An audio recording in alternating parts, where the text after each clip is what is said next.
میرے سسر کو لوگ حاجی صاحب کہہ کر بلاتے تھے اور بہت ساری عورتیں ان سے دم کروانے بھی آیا کرتی تھیں۔ برقع پہن کر میں بھی دم کروانے چلی گئی۔ جاتے ہی سسر نے کہا کہ اپنے کپڑے۔ میرا نام نازیہ ہے، میری عمر اس وقت 32 سال ہے، میری شادی کو 5 سال ہو چکے ہیں، میرے یہاں ابھی تک کوئی اولاد نہیں تھی۔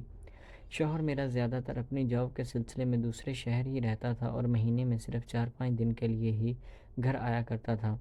میں نے تو بہت کوشش کی تھی کہ مجھے بھی اپنے ساتھ لے جائیں، لیکن انہیں وہاں سے اجازت نہیں مل پا رہی تھی، اور ویسے بھی گھر میں صرف میرا سسر اکیلا ہی رہ گیا تھا کیونکہ ساس کا انتقال پہلے ہی ہو چکا تھا، اس لیے اب انہیں سنبھالنے یا دیکھنے والا کوئی بھی نہیں تھا۔ اس لیے میرا شوہر مان نہیں رہا تھا کہ وہ مجھے اپنے ساتھ لے جائیں۔ پھر مجبوری کے باعث مجھے یہیں پر رہنا پڑا تھا۔ میرے سسر عورتوں کو دم کیا کرتے تھے، اصل میں انہوں نے حج بھی کیا ہوا تھا اور لوگوں نے حاجی صاحب کہہ کر بلایا کرتے تھے، اور وہ عورتوں کو دم کیا کرتے تھے۔ جب کوئی مرد آتا تھا تو وہ ان کو منع کر دیتے تھے کہ میں صرف عورتوں کو ہی دم کرتا ہوں، اس لیے آپ کہیں اور سے کروا لیں۔ وہ زیادہ تر دم بے اولادی کا ہی کیا کرتے تھے۔ 1-2 بار میں نے بھی اپنے سسر سے بات کرنے کی کوشش کی تھی کہ آپ لوگوں کو تو اتنے سارے دم کرتے ہیں اور مجھے بھی کر دیں، ہو سکتا ہے میرا بھی بھلا ہو جائے۔ وہ مجھے دیکھ کر کہتا تھا کہ تمہیں دم نہیں بلکہ دوا کی ضرورت ہے، اس لیے تم وہی کھاؤ۔ میں نے 1-2 بار ڈاکٹروں کو بھی چیک کروایا تھا، انہوں نے کہا تھا کہ میں بالکل ٹھیک ہوں، اور میرے شوہر کے بھی ٹیسٹ کروائے تھے تو وہ بھی بالکل ٹھیک تھے، لیکن نہ جانے مسئلہ کہاں پر آ رہا تھا۔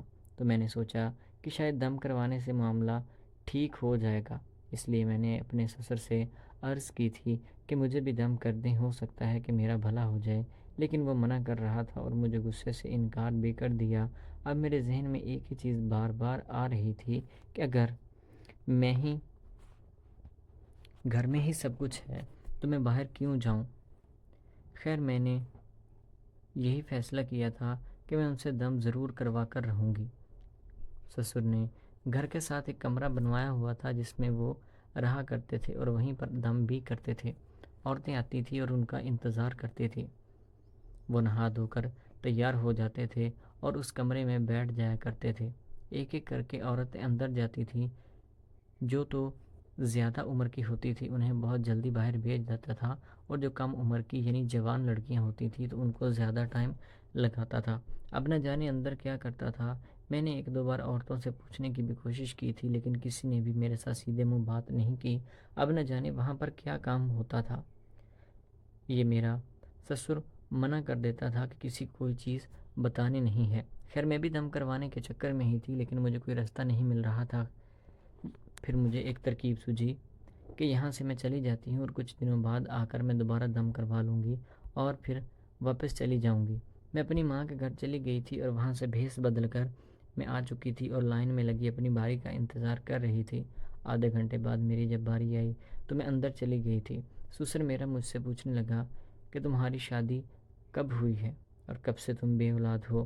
اب مجھے یہ ڈر تھا کہ میں نے اپنی زبان اگر کھولی تو سسر میری آواز پہچان لے گا اور میرے لیے مسئلہ بنے گا، اس لیے میں خاموشی رہی اور ہاتھوں سے اشارہ کر دیا کہ 5 سال میری شادی کو ہو چکے ہیں اور ابھی تک اولاد نہیں ہوئی۔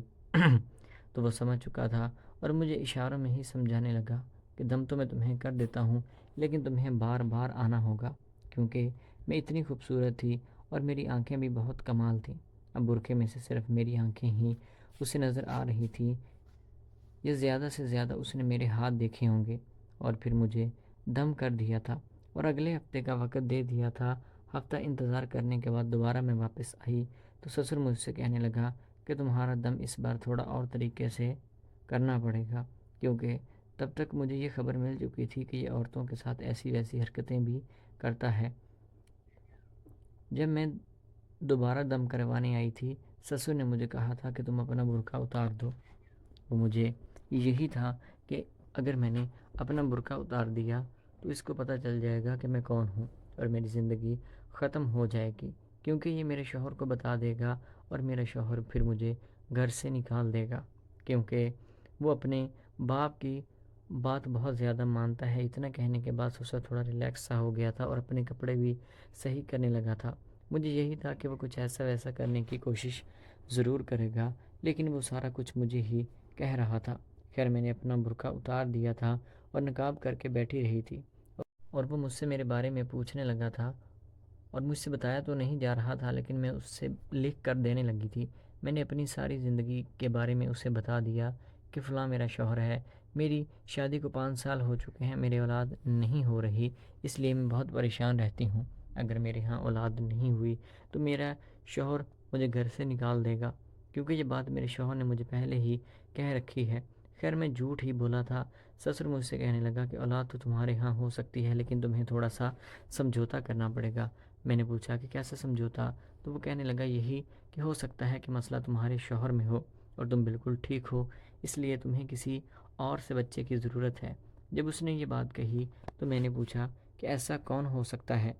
جب اس نے اشارہ اپنی طرف کیا تو میں سمجھ گئی تھی کہ یہ واقعی عورتوں کے ساتھ ایسا ویسا کام کرتا ہوگا۔ میں نے جب اس سے کہا کہ نہیں، میں یہ کام بالکل بھی نہیں کروں گی، تو وہ کہنے لگا کہ پھر تو تمہارا شوہر تمہیں پکا طلاق دے گا اور تمہیں گھر سے بھی نکال دے گا۔ اب اسے کیا پتا تھا کہ میں جھوٹ بول رہی ہوں۔ خیر جیسے ہی وہ میری طرف بڑھنے لگا اور اپنے کام کو سر انجام دینے لگا، میں نے اپنا نقاب اوپر اٹھا دیا۔ مجھے دیکھنے کے بعد میرا شوہر حواس باختہ ہو گیا اور زمین پر گر گیا اور مجھ سے معافی مانگنے لگا کہ میرے بیٹے کو مت بتانا کہ میں یہ سب چیزیں بھی کرتا ہوں۔ دراصل میری بیوی کا انتقال ہو چکا تھا۔ میں نے اپنے بیٹے سے شادی کی بات بھی کی تھی لیکن اس نے میری بات نہیں سنی اور میرے جذبات کو کبھی بھی نہیں سمجھا۔ میں ابھی اتنا بوڑھا بھی نہیں ہوا کہ میں بالکل ساری چیزیں چھوڑ دوں، لیکن مجھے بالکل اس طرح سے اگنور کیا گیا تھا۔ اب میری زندگی میں بہت ساری مشکلات ہیں، سب سے بڑی یہی ہے، اور پھر میں نے اس چیز کو اپنا پیشہ بنا لیا تھا جس سے میرا گزر بسر بھی ہوتا رہتا ہے اور گزارا بھی چلتا رہتا ہے۔ یہ ساری بات سننے کے بعد میں نے اپنے شوہر سے کہہ کر سسر کی شادی کروا دی تھی، اور ایک عورت جس کی عمر 45 سال تھی وہ شادی کر کے میری ساس بن کر میرے گھر میں رہنے لگی تھی۔ سسر نے یہ دم والا کام بھی چھوڑ دیا تھا اور میرا بہت زیادہ شکریہ ادا کرنے لگا کہ تم نے مجھے اتنے بڑے گناہ سے جو میں نے کیے تھے ان سے بچا لیا ہے۔